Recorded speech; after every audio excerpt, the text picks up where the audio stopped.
जय जिनेन्द्र, जय श्री महाकाल। अब हम आगे के श्लोकों में चलते हैं।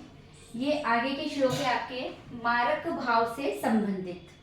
जो हमारे मारक भाव होते हैं 2 और 7 कुंडली में मारक भाव कहे गए हैं, उनसे संबंधित ये श्लोक है। अष्टम ही आयुष स्थानमष्टमाद अष्टम चयत तयोरपि व्यय स्थानम मारक स्थानम उच्यते तत्र अपि आद्यम व्यय स्थानाम द्वितीय वल्लतरम। अष्टम ही आयुष, अष्टम भाव को आयु का भाव कहा गया है। अष्टम भाव को आयु का भाव कहा गया है। स्थान मष्टमाद अष्टम चयत, उस स्थान से, किस स्थान से?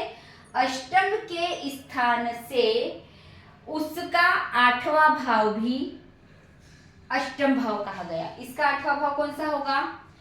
अष्टम कुंडली में अष्टम भाव को कौन सा भाव कहा गया? आयु का भाव कहा गया है।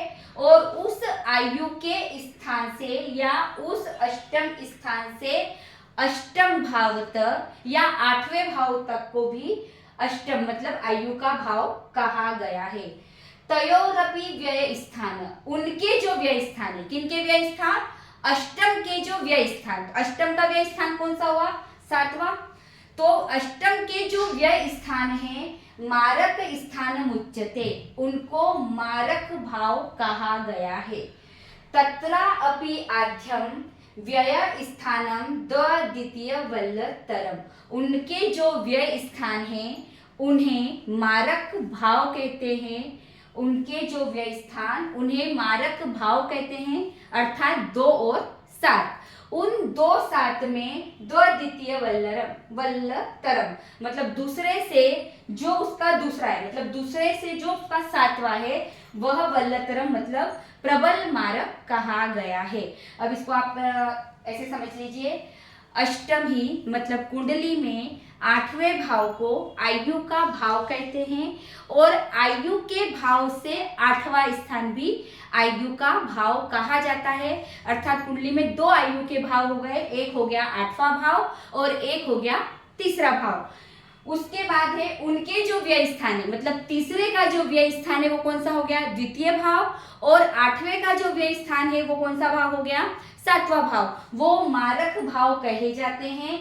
और उनके जो व्यय स्थान में जो मारक भाव कहे गए हैं उसमें 7वां भाव प्रबल मारक कहा गया है। अब इसे कुंडली से समझ लो।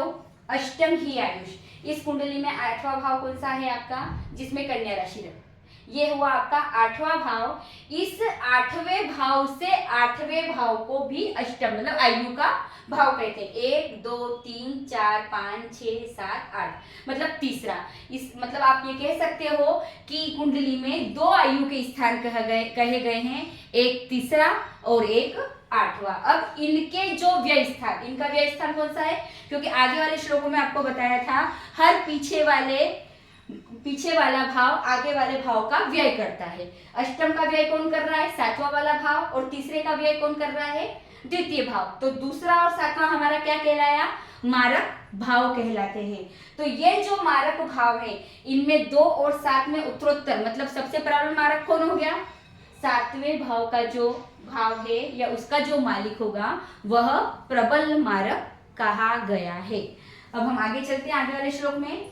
तदिशितुस्त्रत गता पापीन स्तेन संयुता तेषा दशा विपाकेषु संभवे निधनम नरनाम तेषां संभवे साक्षाद्व्याधीश दशा स्वापि तदिशितु गत्र पापीन स्तेन संयुता। हमने यहाँ क्या बोला? 7वां भाव प्रबल मारक कहा गया है। मतलब जो 7वें भाव का मालिक है उसकी दशा कैसी होती है? मृत्यु तुल्य कष्ट देने वाली होती है। यदि यह मालिक, इसका जो मालिक है, इसका जो तदिशितु शत्रु मतलब जो आगे है उसका जो मालिक है, 7वें भाव का जो मालिक है उसने किसी पापी ग्रह से संयुता यानी संबंध बना लिया, तेषा दशा विपाकेषु संभवे निधन नरनाम, तो उनकी दशा में संभव है कि कौन सा, मतलब मृत्यु तुल्य कष्ट नरणाम, यानी जातक को मृत्यु तुल्य कष्ट मिलेगा। सातवें भाव की मालिक की दशा मृत्यु तुल्य कष्ट देने वाली होती है यदि सातवें भाव के मालिक ने पापी ग्रह से संबंध बना लिया, तो उसकी दशा में संभव, मतलब यह निश्चित है कि उसकी दशा में मृत्यु तुल्य कष्ट मिलता है। तेषाम संभवे साक्षात व्याधीश दशा स्वापी, तेषाम संभवे, यदि ये संभव हो गया, क्या संभव हो गया कि जिससे उसने पापी ग्रह से संबंध बनाया उसमें मृत्यु तुल्य कष्ट नहीं मिला, तो साक्षात व्याधीश जो 12वें भाव, जो हमारा कुंडली का क्या है 12वां भाव है, उसके मालिक की दशा स्वपी द्व्याधीश, मतलब 12वें भाव के मालिक की दशा में मृत्यु तुल्य कष्ट मिलेगा। मैं आपको दोनों का एक बार और अर्थ बता देती हूँ। अष्टम ही, मतलब 8वें भाव को आयु का भाव कहा गया है। 8वें भाव से 8वां भाव भी आयु का भाव कहा जाता है, अर्थात कुंडली में तीसरा और 8वां भाव आयु के भाव कहे गए हैं। उनके जो व्यय स्थान है, यानी दूसरा और 7वां, उन्हें मारक भाव कहते हैं, और जिसमें दूसरे और 7वें में 7वां भाव प्रबल मारक कहा गया है। अब 7वें भाव के मालिक की दशा मृत्यु तुल्य कष्ट देने वाली होती है, और उसकी दशा में, मतलब 7वें भाव के मालिक ने यदि किसी पापी ग्रह से संबंध बना लिया, तो उसकी दशा जातक को मृत्यु तुल्य कष्ट देने वाली होगी। लेकिन कभी संभव हो कि उसकी दशा में मृत्यु तुल्य कष्ट ना मिले, तो जो कुंडली का 12वें भाव का मालिक है उसकी दशा में मृत्यु तुल्य कष्ट मिलता है। अब इसे हम कुंडली से समझ लेते हैं। तदिशितु सत्र गता पापीन स्तेन संयुता, 7वें भाव के मालिक की दशा। अब 7वें भाव का मालिक कौन? सूर्य। किसी पापी ग्रह से संबंध बना ले, पापी ग्रह से संबंध, ये कौन है अपना? सूर्य। सूर्य को हमने यहाँ बिठा लिया, बुध हमारा यहाँ बैठ गया, और शुक्र हमारा यहाँ बैठ गया।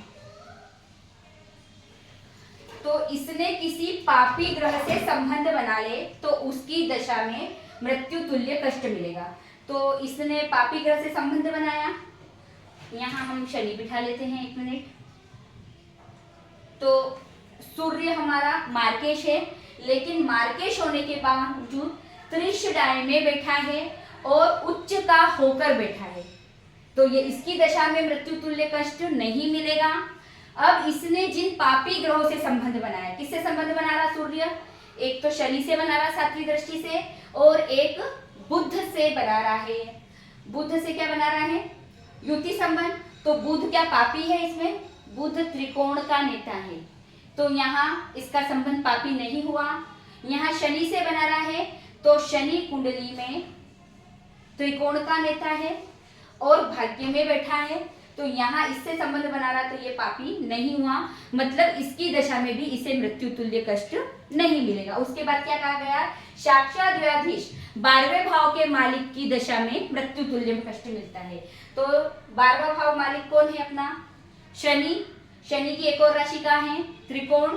गई कहाँ पर है? भाग्य में। तो इसकी दशा में मृत्यु तुल्य कष्ट मिलता है। अब इसमें मृत्यु तुल्य कष्ट मिलता है या नहीं मिलेगा, ये आपके आगे के 2 श्लोक और आएंगे, उसमें पता चलेगा। जय जिनेंद्र।